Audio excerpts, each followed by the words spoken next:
You should never avoid your emotions. Now, in today's video, I'm going to explain why it's important to actually feel the emotions that you're triggered by and the emotions that arise. I'm going to teach you why it's important to actually feel them and go deeper into them instead of trying to avoid them and be comfortable with yourself. A reason why a lot of people avoid discomfort and a lot of people avoid their emotions, well, sometimes men do this because there's this stigma around men where we think that men can't really feel emotions, men can't cry, they can't show their anger, they should try to hold in those emotions. But here's a really tricky part. Anytime you resist something, it's only going to come back stronger and harder because you're not dealing with the bully. Imagine your emotions as a bully. It's somebody that comes and picks on you, and instead of actually dealing with the bully and telling them to stop, you try to ignore them. It's always the bully's just going to keep coming back until you actually deal with the bully.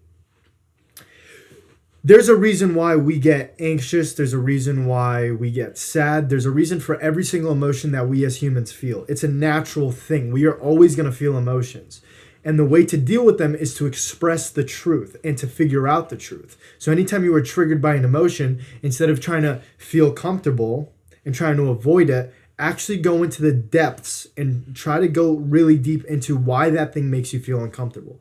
For example, if you are a socially anxious person, and if you have to go to a party or you have to meet somebody or you want to go talk to a girl and you feel extremely uncomfortable and you try to avoid those emotions, and instead of actually trying to deal with the anxiety, you push it away, you go home, you don't talk to the girl, you shield yourself off from society, you're going to actually feel worse staying in your comfort zone rather than actually going against the fear. Now, how do you actually go against the fear and deal with the emotions? Well, you always need to understand there's a reason for every single emotion that you feel. Go somebody in the past made you feel as if you weren't confident enough to speak to people, and this is why you have social anxiety. Go down the trails of why. So if, for example, you want to go talk to a girl and you're nervous, ask yourself, why am I nervous to talk to this girl? Let's say you really like the girl and you want the girl to give you a positive response. Let's say you want the girl to actually like you. Ask yourself, why do you want this specific girl to like you? Let's say, for example, you want this girl to like you because you want the validation from her. You want to feel loved. You want to be in a relationship. Ask yourself, why do you want to be in the relationship? Ask yourself, maybe the reason because you really want this relationship is because in your past, maybe you felt as if you've never been loved. And ask yourself, why don't you feel you've never been loved? Keep going down this trail of whys, and you will soon find the root cause. You will find the story of why certain things trigger you, why certain things make you seem so angry, why certain things make you feel so anxious. And once you can find out the root cause, try to figure out if the belief behind your anxiety would actually happen. Because most cases, it's not actually what happened. You just created a story, and this is why sometimes we get triggered, especially with social interactions and things of that sort. But let's say it wasn't because of something that happened in the past. Let's say you are angry because you want something better. For example, let's say you're not making enough money and that angers you. Instead of being like, oh, you know what, it's okay, I'm actually in a good position, put yourself in a victimized mindset. If you victimize yourself and you live in a scarcity mindset, meaning that you don't think there's any other option, what you have right now is how it's always going to be, and then you're just going to wait for better things to happen.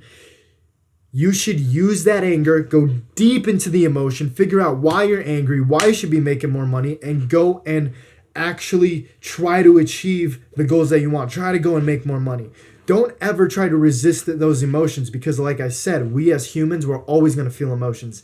It's just nature. But the more we resist it, the more it holds us down. Let's go into relationship. This is another perfect example of why you should never let emotions control you, and you should actually express the truth at all times. Because if, let's say, for example, you resent your girlfriend for doing something that she didn't mean to do. Let's say her intentions wasn't to hurt your feelings. For example, let's say she went out with her friends or whatever and her phone died and you texted her and she didn't reply. Let's say you resent her for that. Right? If you don't express your resentment towards your girlfriend, like I resent you for not answering my call when I called you last night. And you have to be specific about what it is that made you angry. You have to be very, very specific, because that's the only way you could find the truth. And so if you explain your intentions and your angerment towards the other person, you allow to kill the negative energy, and you can kill the anger, and allow love and allow new emotions to rebirth. Emotions are always going to re-arise, but you don't allow yourself to love things and actually have positive reactions to things so long as you're always holding on to those negative emotions that you've never expressed. So it's important, especially as men, to really not hold in and resist all those emotions. And men do this a lot because they have a lot of pressure on themselves to, be the working man. There's all these kinds of like rules we can say that men should follow. And the issue is it's not okay to feel so bad for yourself that you don't have the courage to better yourself. What's really the most positive thing that you could do is feel the emotion.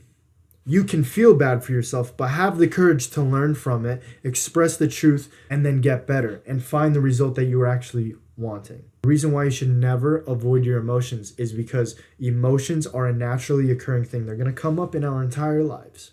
And so long as we resist it, we never allow happiness, love, laughter, we don't allow any of those good emotions to rebirth because we're holding on to the negative. So long as we keep holding on and trying to be comfortable and not actually pierce down into the reasons behind our emotions, we will always be trapped by our own subconscious. We will be trapped by our own mind because we want to feel comfortable. We don't want to go into the depths of our past, and we don't want to do that. Temporary discomfort will set you free. Temporary comfort is always going to be the thing that holds you back.